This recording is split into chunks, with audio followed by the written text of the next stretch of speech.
TB की तकलीफ है तो बकरी की मिननी, छोटी छोटी आती है ना बकरी की मिननी, जैसे घोड़े की लीद होती है ऐसे बकरी की लीद मिननी छोटी छोटी, 3 किलो सूखी हुई मिननी, 1 किलो मिननी, 3 किलो पानी, 3.5 किलो पानी मटके में डाल के भिगा दो। 3 दिन भीगे, उसको फिर मसल के लकड़ी की आग पर उसको उबालो, जैसा चाय उबालते उतना उबालो। पानी थोड़ा खूट गया हो तो आधा लीटर पानी और डाल देना।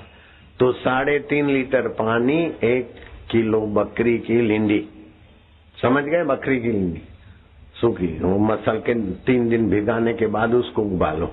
उबाल के उसको उतार के छान के बोतल में भर दो।